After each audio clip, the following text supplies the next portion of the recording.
الحمد لله وحده والصلاة والسلام على من لا نبي بعده أما بعد فأعوذ بالله من الشيطان الرجيم بسم الله الرحمن الرحيم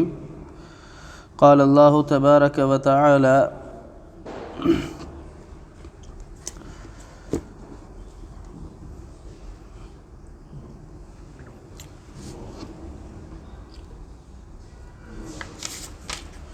سماعون للكذب أكالون للسحت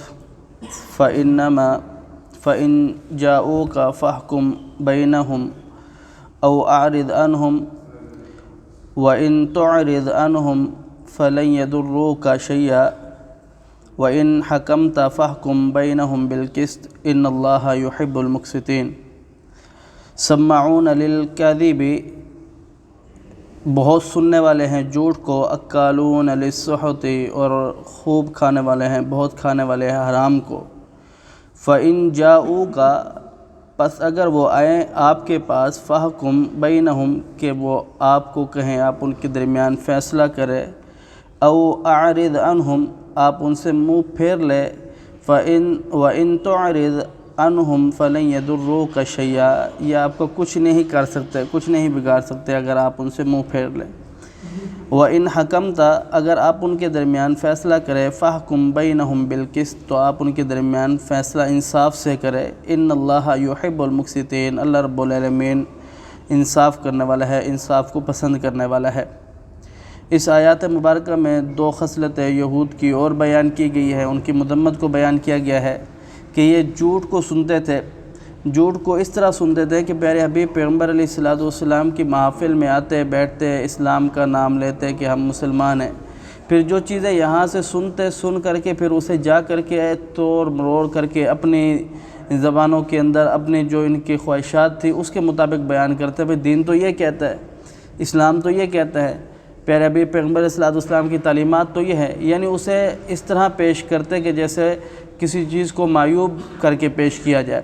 تو یہ اس طریقے سنتے اور سن کر کے اسے پیش کرتے۔ مفسرین نے لکھا سماعون للکذب اکالون للسحت یہ حرام خوری کرتے، حرام کھاتے، جہاں سے انہیں موقع ملتا حرام کھانے کا تو یہ وہاں سے حرام کھاتے۔ اسی وجہ سے اللہ رب العالمین نے جو شخص حرام کھائے تو اس کے اللہ رب العالمین اس کے لیے دنیا کے اندر بڑی مشکلات پیدا کر دیتا ہے، وہ حق سے دور ہوتا چلا جاتا ہے۔ یہ حرام کھانے کی ایک سزا ہے۔ فرمایا فَإِن جَاءُوكَ فَحْكُم بَيْنَهُمْ أَوْ أَعْرِضْ عَنْهُمْ اگر یہ آپ کے پاس آئیں کہ ہمارے لیے فیصلہ کرے تو آپ ان کے درمیان فیصلہ کرے یا ان سے منہ پھیر لے تو آپ سے کوئی پوچھنے والا نہیں ہے۔ اس کی وجہ مفسرین نے لکھی ہے وہ یہ ہے کہ یہود کے ساتھ معاہدہ تھا اس چیز کا کہ ہم ایک دوسرے کے ساتھ اگر کوئی ہمارے اوپر حملہ کرے گا یا ہمارے اوپر کوئی لڑائی کا منصوبہ بنائے گا تو ہم دونوں مل کر کے اس کے ساتھ لڑیں گے، اپنا بچاؤ کریں گے۔ یہ منصوبہ نہیں تھا، یہ معاہدہ نہیں تھا کہ آپ ذمہ نہیں تھے، یا وہ ایسا نہیں تھا کہ مسلمانوں کی حکومت کے اندر آتے تھے، ایسا نہیں تھا۔ تو اس وجہ سے پیارے حبیب پیغمبر علیہ السلام کو اختیار دیا گیا کہ آپ فیصلہ کریں، آپ کی مرضی، اگر نہ کریں تب بھی آپ کی مرضی، اور یہی قانون بنا ہے کہ مسلمانوں کے لیے بھی اگر کوئی دوسرے مطلب جو آپ کے معاہدے میں نہیں ہے، آپ کے ملک کے اندر نہیں رہتا، آپ کو جزیہ نہیں دیتا، آپ کا ٹیکس نہیں دیتا، وہ اپنے ملک کے اندر ہے یا اپنے علاقے کے اندر ہے، پھر آپ کے پاس آتا ہے کہ آپ ہمارے درمیان فیصلہ کریں تو آپ کی مرضی، آپ فیصلہ کریں یا آپ نہ کریں، آپ کو کوئی پوچھنے والا نہیں ہے۔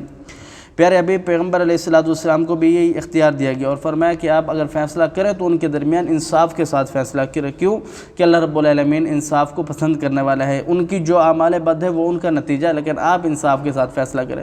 جناب عبداللہ بن عمر رضی اللہ تعالیٰ عنہ بیان فرماتے کہ رسول اللہ صلی اللہ علیہ وسلم نے بیان فرمایا جو لوگ دنیا کے اندر انصاف کے ساتھ فیصلہ کرنے والے ہیں، صرف محض اللہ رب العالمین کی خاطر انصاف کے ساتھ فیصلہ کرنے والے ہیں، روز قیامت کا دن ہوگا، اللہ رب العالمین کے پاس وہ دائیں طرف ہوں گے، نور کے ممبروں پر ہوں گے۔ تو یاد رہی کہ اس اللہ رب العالمین کے جو دونوں ہاتھ ہیں یہ دونوں دائیں ہیں، اللہ رب العالمین کا بایاں ہاتھ نہیں ہے، دونوں ہی دائیں ہاتھ ہے،